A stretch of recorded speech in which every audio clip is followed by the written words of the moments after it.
Good morning, students. So, in the last class, we studied what makes India a federal country, right? Today, we will discuss where we discussed about union list, state list, concurrent list. We also studied how the power sharing arrangement can be changed within the Indian Constitution. Now, today we'll study how is federalism practiced, as in the practical application of federalism.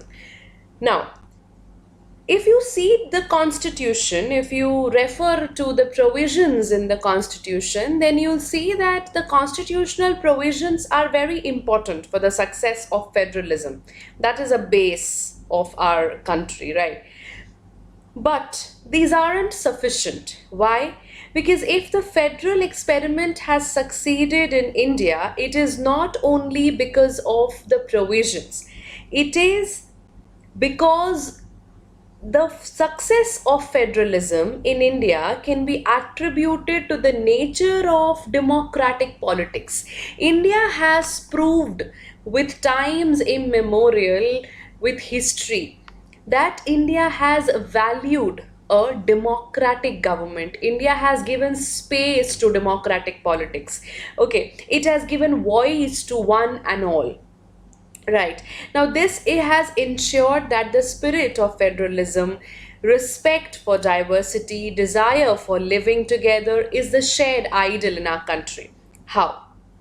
Now, see, you have numerous states, okay, on the basis of language. Whenever the term linguistic is used, right, language comes into mind. So, the creation of linguistic states was the first and the major test for democratic politics in our country. How? Now, if you look at the map of 1947, that is this map. Now, it may not be very much clear to you students, okay? So, you may refer to your book for a better understanding. Okay, so if you refer to the map of 1947 and then to the map of 2006, this colored map, I haven't mentioned here the year, okay, this colored map is of 2006, okay, which is not in your book. Your book has a better, marked areas. Okay, this is just for your understanding, which I have given here. And even this linguistic map is not in your book, right? So this will tell you how India is diverse with different languages. Okay, and not just this much, there are even more languages as what has been shown to you here in this map.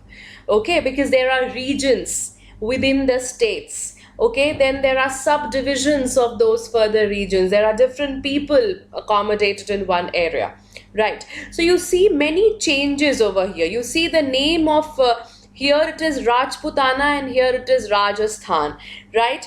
Then you have Mysore being changed over here. The names have been changed, right? Then you have Bihar getting separated, Bihar getting divided into Bihar and Jharkhand. So there has been many additions in the states. There has been many boundaries that has been changed, right? New names have been given to the states as well. Now, so you will find that many old states have vanished, many new states have been created, areas, boundaries, names of those states have been changed. So in 1947, the boundaries of several old states of India were changed in order to create a new state, right?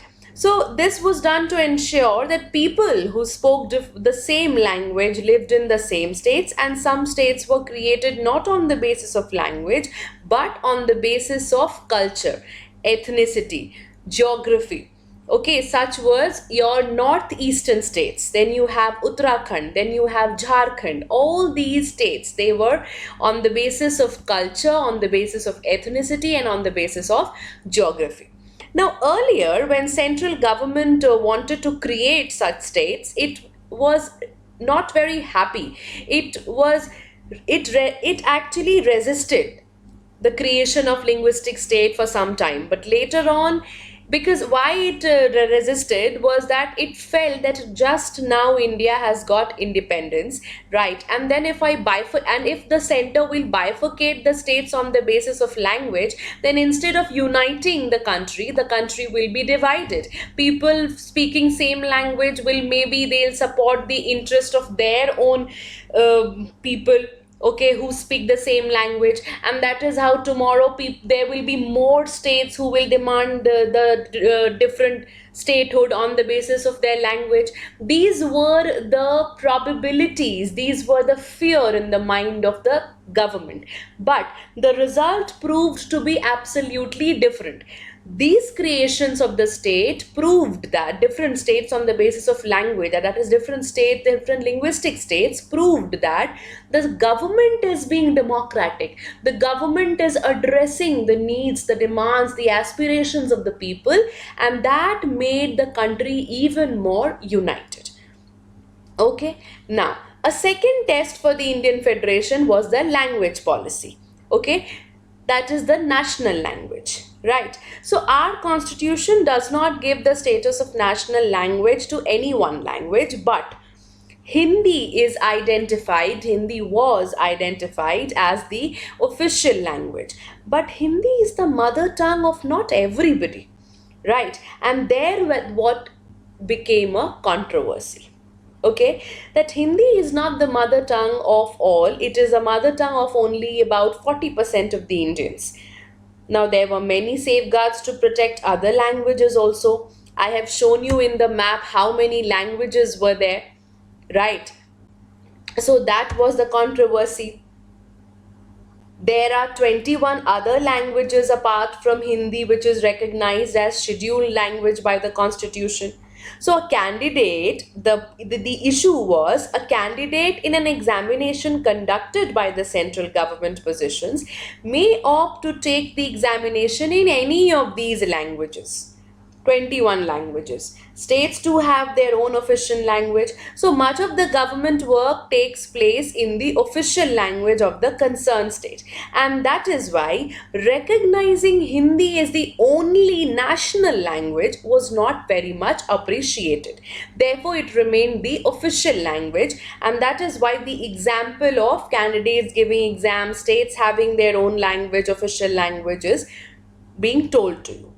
Now, what happened in Sri Lanka? The leaders of our country adopted a very cautious attitude. Okay, unlike Sri Lanka. In Sri Lanka, you remember the problems between Sinhala speakers and the Tamil speakers, right? But unlike Sri Lanka, the leaders of our country, they adopted a very, I will say sound and a smart approach. According to the constitution, the use of English for official purpose was to stop in 1965. But many non-Hindi speaking states, they demanded that the use of English should continue. In Tamil Nadu, the movement took a violent form. Central government responded by agreeing to continue the use of English along with Hindi. And that is how Hindi and English became important together. Now, promotion does not mean that the central government can impose Hindi on the states where people speak a different language. So, this flexibility shown by the Indian political leaders then helped our country to avoid the kind of situation that was there in Sri Lanka, that civil war. Okay, that is why the needs, the demands were addressed and were rather listened. The solutions to these problems were given, were addressed, and that is why things are better. Okay? Now, another feature is organizing the center-state relation was one way in which federalism has been strengthened. How the constitutional arrangements for sharing the power work in reality depends upon a large extent on the way the ruling parties and the leaders have conducted their terms. Now, for a long time in the Indian history, as you all know, that one party ruled both at the center also and in most of the states. For example, Congress, the Indian National Congress. Now, Congress ruled at the center also for a good long time, and even in most of the states. Now, this meant that the state governments did not exercise their rights as autonomous federal units. When I say autonomous federal units, I mean independent federal units. Okay, so whenever the ruling party at the state level was different, the parties which rule at the center tried to undermine the power of the states. Now, that is authoritative state. States taking the role of an authoritarian, dictating the terms, the centers taking the role of an authoritarian, dictating the terms of the states, right? So, in those days, the central government misused the constitution to dismiss the state governments also that were controlled by the rival parties. That is where the spirit of federalism gets defeated. That is where there is a misuse of power. That is where this term federalism is of no use. It's black federalism, black democracy.